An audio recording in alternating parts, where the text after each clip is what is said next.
Good morning. Welcome to the Citizen Sports Blitz, brought to you by Velocity Sports Performance in Peachtree City. I'm Citizen Sports Editor Mike Boylan. With me, as always, is Sports Staff Writer Kevin Wandra. Good afternoon. We're talking about last night's football games, and boy, there's a lot to talk about. First and foremost, we have a region champion to crown. Fayette County beats McIntosh 41-3, wins their first region title in something like 50 years. First time they've gone 9-0 in 27 years. Kevin, you were there. Tell me what happened. Welcome to the good life, Fayette County. Congratulations on your region title. The dynamic duo, Brandon Boykin and Matt Daniels, accounted for two touchdowns last night. Boykin threw an 18-yard touchdown pass to Quincy Carruthers, and Matt Daniels had a 25-yard touchdown run. Probably the player of the night offensively for Fayette County was running back Tim Pettaway. He had a monster game for them, 70-yard touchdown run, 45-yard touchdown run. Cecil Level had a 9-yard touchdown run, and McIntosh transfer Andrew Prosser, the backup quarterback, scored on a 3-yard run. Another key part of last night's victory was Fayette County's black and gold swarm defense. They absolutely smothered McIntosh's offense, limited the Chiefs to 3 points. The standouts on Fayette County's defense, as usual, the linebackers. They've been standing out all year. Devontae Partridge, Evan Reed, Shamar Fletcher, Edward Bexley, defensive end William Hood, Boykins and Carruthers at the corners, Matt Daniels at safety. Just a complete all-around effort for Fayette County. What a game and what a season for the Tigers. Well, and they really put a lot of pressure on McIntosh's quarterbacks last night. Right. They got through that line very easily, especially early on, really chased him out of the pocket. And other than that one sustained drive that McIntosh had in the second quarter, I didn't see them move the ball that well. So Fayette County is the region champion. They face Starr's Mill next week, and then they can think about hosting a playoff game. And they've never beaten Starr's Mill before, and Starr's Mill is undefeated at home this year, 4-0. So this could be a classic. It'll be a clash next week. Yeah. Another thing is, Fayette County wins, that likely knocks Starr's Mill out of the playoffs. But we'll get to the playoff picture later. Now, Starr's Mill won again last night. I guess it was their first 2-game win streak of the season. Is that right? Yes. They beat Northgate 37-0. Miles J. threw for 161 yards and 3 touchdown passes. He connected with Lontrell Anderson, Justin Smith, Kyle Porche. Chris Nowicki returns an interception for a touchdown. And the Starr's Mill defense only allows 92 total yards for Northgate. So that's something that they've expected to do all season, and they really put it all together for that game. This is the kind of game Starr's Mill needed going into that season finale against Fayette County. Miles J., what a great performance, 3 touchdown passes. The defense, anytime you limit a team to under 100 total yards, wow, very impressive. Parker Dupont at linebacker, Stephen Roberts at linebacker, Chris Suddeth at linebacker, Nate Baker, defensive end. Just a complete performance on defense as well. Just another outstanding performance for Starr's Mill. Like I said, exactly what they needed heading into their season finale. Well, and then Whitewater comes back from their bye week, hosts Woodward, gets down 7-0, then scores 24 straight points, wins 24-7. Thomas Frierson has 3 touchdowns. J.C. Jennings adds a 46-yard field goal. That's 6 wins in a row now for Whitewater. And really, we have to talk about that Wildcat defense again, because they limited Woodward, a team that had put up a lot of points on some teams, to 7 total points.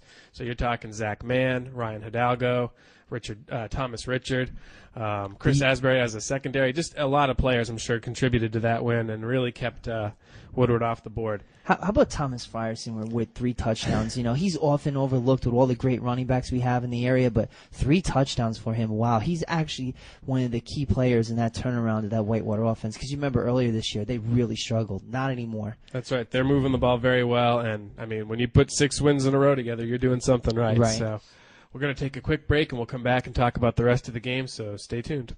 Train with the pros at Velocity Sports Performance. Athletes need to learn good mechanics to reduce their likelihood of injury and to improve their speed, power, and agility. Go, go, go! Athletes are trained by expert coaches where hundreds of pro athletes have trained. Whether you're a pro or just want to train like one, Velocity Sports Performance is the place for you. Welcome back to the Citizen Sports Blitz, brought to you by Velocity Sports Performance in Peachtree City. Just a reminder, X Playground's the place to go this weekend if you want to catch some college football today or pro football tomorrow. Big screen TV, great restaurant, video games on the other side. You can bring your laptop and do your wireless fantasy football with their wireless internet. Let's talk about Sandy Creek. They bounced back last night, too, and they really needed it. They beat Cass 31-14. You get 2 touchdowns from Rajon Neal, 1 touchdown from Josh Williams. But the big key, I think, that we would say, Kevin, is Braxton Lane had a nice game again. 8 catches for 121 yards. Rio Johnson throws for 218 yards and a touchdown. So Sandy Creek did what they needed to do and got back on the in the win column. We've been saying this all year that if Braxton Lane has a big game, Sandy Creek is most likely going to win. Just another great game for them. The 399 total yards they had last night, that's the most they've had all season in a single game. Give a lot of credit to the Sandy Creek defense. Richard Samuel, the running back for Cass, he's verbally committed to Georgia. He was held to only 88 yards rushing. Got to give credit to Matt Solomon at linebacker. He had a team-high 10 tackles last night. Defensive end Jeremy Holt had 9 tackles, and Russell Bonner, safety, had an interception that led to a field goal. So what an impressive performance by Sandy Creek, especially that defense. You know, Bonner seems to do that in the games they win, too. He gets a turnover, Right. and they turn it into points, and that's really key for Sandy Creek. So congratulations to them. They've got another big game ahead of them next week. Landmark had a huge game last night, and it was really going to be determining where they would go in the playoffs. They beat Eagles Landing Christian Academy 35-30. I don't think Eagles Landing Christian Academy has ever beaten Landmark, and they kept that streak alive. Walter Leonard has a monster game last night. 301 yards rushing, 4 touchdowns on 28 carries. He really, really carried that team. Landmark is now second in the region. That's going to probably stay the same. Austin Broussard chips in a touchdown run. And you got to give a lot of credit to the Landmark offensive line to open up those kind of holes for Leonard.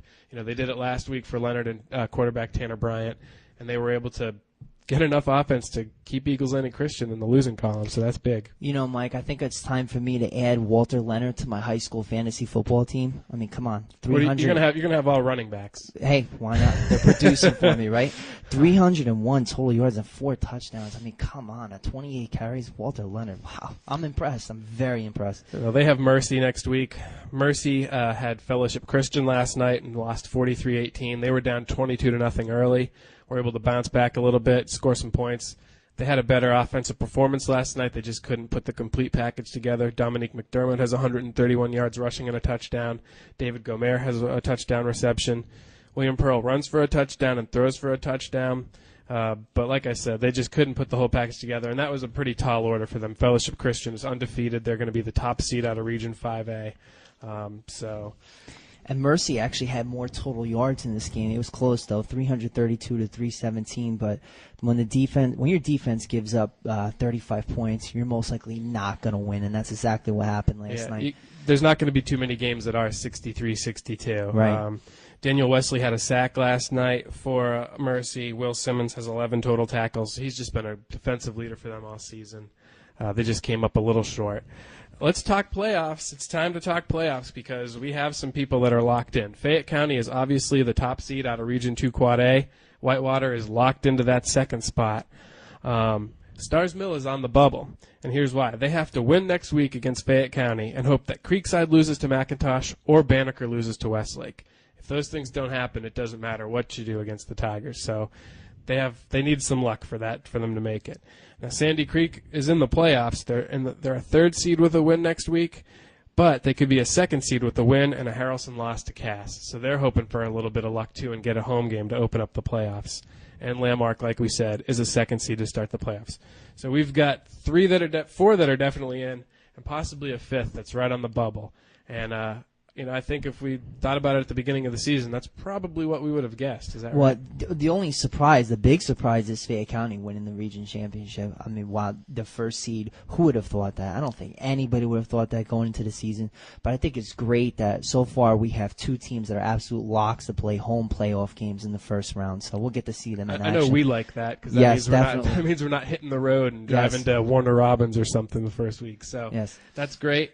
And we'll be back next week. We'll be talking some volleyball. Today's the volleyball championships, and also good luck to all the local teams. The region cross country meets. We should have some region champs. So we'll be doing a lot next week, and of course the final week of football next Friday and Saturday. So stay tuned. We'll see you next week. Have a good weekend.